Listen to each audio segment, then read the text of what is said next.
guys, it's me, Noah, coming at you with another video. I know it's been forever. Where have you been? I'm working. I'm here doing a prophecy deck profile or spell books. If you've been watching the channel for a while, you know I've wanted to build the deck since the deck came out.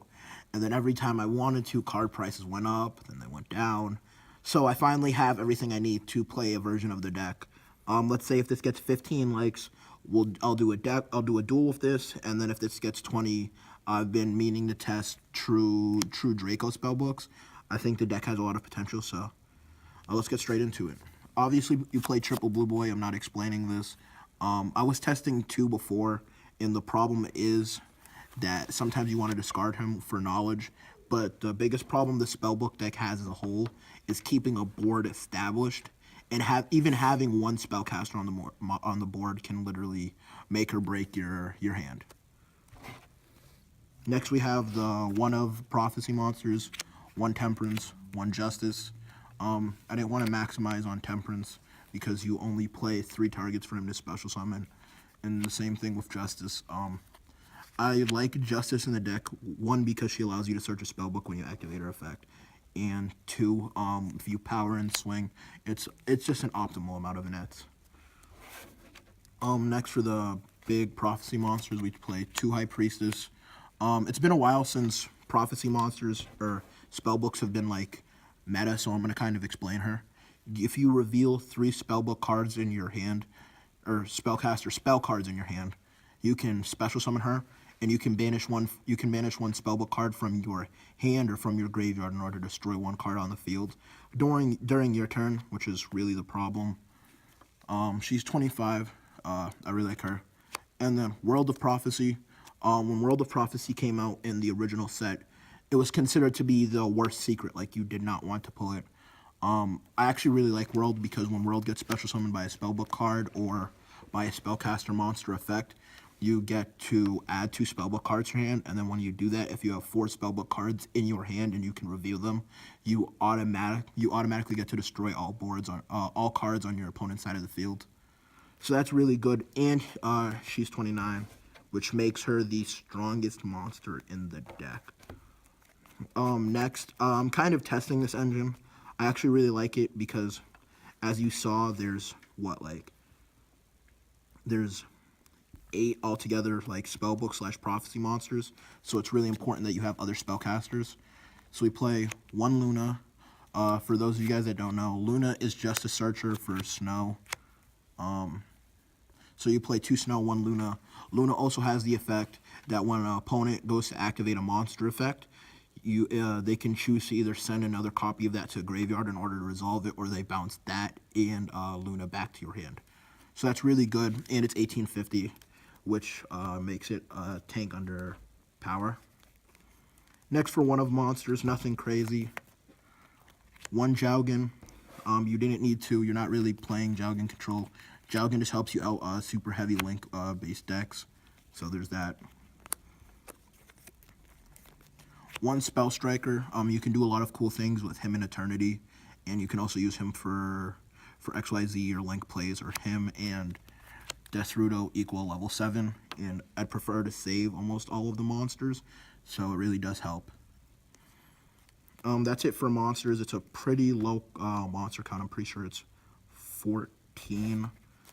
Yet again, almost all of the monsters are spellcasters because, you know, it has to be in order for the deck to work. Next, going into spells, obviously the best spell card in the deck. Secrets searches Masters. Masters is the one that allows you to copy if you have another spellbook card in your hand. Secret searches 1. 2 Knowledge.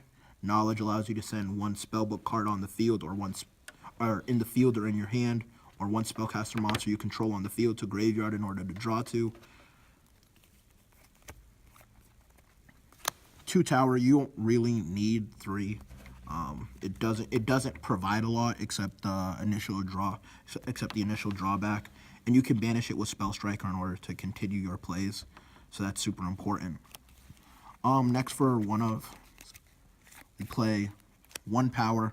Power obviously allows you to swing over monsters and allows you to search. It has a secrets effect, and you can master's power for a 2,000 gain. And on top of that, when the monster under power swings through masters, you get 2 searches, not just one. 1 eternity. Eternity allows you to take 1 banished spellbook monster, spellbook card. I'm sorry, and add it to your hand. Wisdom is the lance for spells or traps. You play the 1 Star Hall because if you open Star Hall, or if you do it before you go into your secret place, when Star Hall is removed from the field by being destroyed, you automatically get to special summon at least a level 3. But a lot of the time per turn, you're activating 5 spells. That doesn't include like any of the logistics from anything else you're doing. So you're gaining a huge net. Spellbook of Life at 1. Life is my least favorite spellbook card. It just requires a lot to use, and on top of that, you don't really gain a lot off of life. Most of the time, you're bringing back with life. You're bringing back you're either bringing back World or you're bringing back Temperance to special summon your World. So, and then Fate, because Fate is the best quick player, the best battle trap, so to speak, in the deck, and it's super versatile. I just want to make sure that I read that right. Yeah, so you can return 1 set card when you banish 1. You can change the battle position of a monster by banishing 2. And then you can banish 1 card off of the field by removing 3. So you can do a lot of cool stuff with Eternity there. Next, for just regular spells, I'm going to kind of fly through this. 1 Upstart, you need to see at least secrets every game. Terraforming for the towers.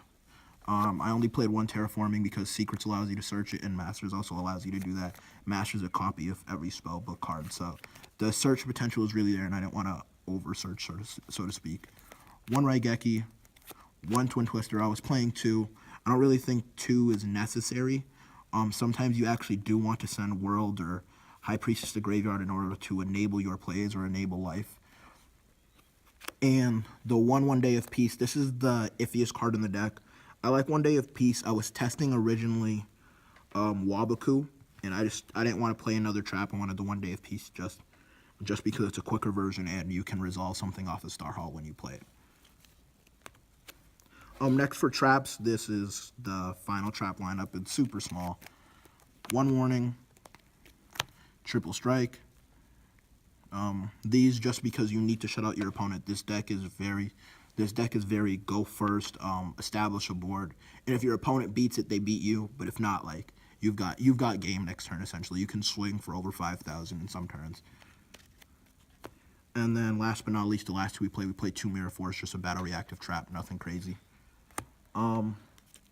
You don't really need an extra deck for this, except because you play Desrudo, you should obviously play the Black Rose. If I had to make recommendations, I don't have one on me, but I'd probably play Utopia the Lightning, Utopia, Break Sword, Diamond Die. Do I have my Direwolf on me? Yeah, I do. So I play Direwolf, Castell,